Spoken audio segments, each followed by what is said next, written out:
What does it mean to be human?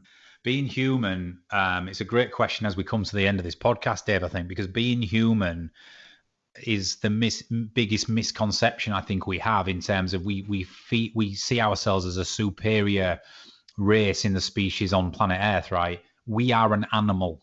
That's all we are. We're Homo sapiens. We are an animal. Chimpanzees, lions, tigers, all the different species on Earth. We started out as Homo sapiens, foraging the earth as an animal. And if you think of us like that, what's happened is there was a key turning point in history where, if you read the book Sapiens by Noah Yuval Harari, it's a great book, and Sapiens takes you on the journey of our evolution. There was a key turning point about 250,000 years ago where cavemen and women, or Homo sapiens foraging the earth at that time, used to use fire to keep warm in an evening, right? And keep predators away. And we used fire in that context for years. And then what happened was, at some point along the line, the theory is that we discovered that we could cook our food on the fire. And one thing changed in our anatomy at that point. When we discovered that we could cook food on the fire, we could digest our food a lot quicker. It used to take 3 days to digest berries, where it could take 2 hours to digest cooked meat. So what happened is our body changed over time, over thousands of years. Our intestines started to shrink and become more efficient. Our brain developed and grew because the nutrients and was flowing to the brain. We developed a prefrontal cortex behind our forehead, which was a rational, logical brain. We learned to build tools, hunt, farm. The rest is history. So although we are an advanced species and we are at the top of the food chain and we are Homo sapiens and we run the earth, and the thing is, we are still an animal. And the reason why I say, when you ask the question, what does it mean to be human, is we are very basic at a functional level. We have 3 needs in life: survival, reproduction, and purpose. We have to survive every single day. We have our fight or flight, and stress is a good thing. We get the stress and the anxiety response because one day it'll keep us alive. Yeah. The problem being is it's gone from life or death situations to Facebook and what somebody posts is that aimed at me, versus am I going to lose my job, versus what does, all of this stuff, right? So number 1, survival. Number 2, we have to find a mate and reproduce. We're no different to any other species, right? It's why sex is great. We have to look at somebody and go, they're all right, because we have to continue the species. And number 3 is really important, and this brings me to my final point: purpose. As well as surviving and reproducing, the third and final function of every Homo sapien on this planet is this: at an individual level, we have to feel like we contribute in some way. We have a sense of belonging, or we have a good, something to contribute to. And for many of us, that's our career in modern day. For some of us, it's family. For some of us, it's charity work or a hobby. For some, it's a mixture of all 3. But here's what I find: human beings who feel relatively safe and are not constantly in a survival fight or flight mode, they have a family or a tribe around them who are pretty safe, and at an individual level, they feel like they have a true purpose. They are one hell of a productive, motivating human being. If any of those 3 things are taken away from us as a human, we start to wobble. If we feel under threat all the time, we start to wobble. If those around us feel under threat or are not coping, we start to wobble.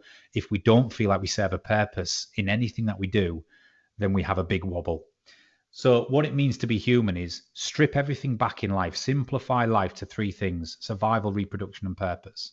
And find out, if you're having a tough time, find out which of those is missing. And I tell you something, Dave, I coach thousands of people. Almost always it's purpose. When people don't feel like they contribute in some way, or they are valuable in some way, or they are appreciated in a certain way, it really affects you. So, and that's fortunately the one that you can change. If you don't feel like you're getting purpose in what you do, make a change. It's as simple as that. It means to be human, that we all have complex emotions, but those emotions are amazing. We can learn from really horrible emotions, and we can learn from it and develop from it and become stronger. But also we have really good, beautiful emotions: love, all these, happiness, excitement. We have a range of emotions, but actually every single emotion is beneficial for us. even the crap, horrible ones, we learn from it and we become stronger. What does it mean to be human? I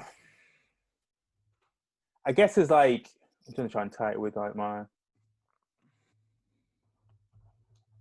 I guess humanity for me revolves around like compassion and empathy, because as mentioned before, you know, we're creatures of community, and I think we can only live in communities if we understand and if we listen and if we care about each other. And like, we can still, you know, you and I can have a disagreement on, do you know what I mean? What is the best flavor ice cream, or, you know, how we, you know, divide the day's hunting or food gathering. You know, we can disagree on that, but then it's not going to lead me to sort of not care. But maybe, like, you know, the one thing we have in common there is like we want to both divide it up in the best way we see possible for not just ourselves but the people around us, and that's the similarity there.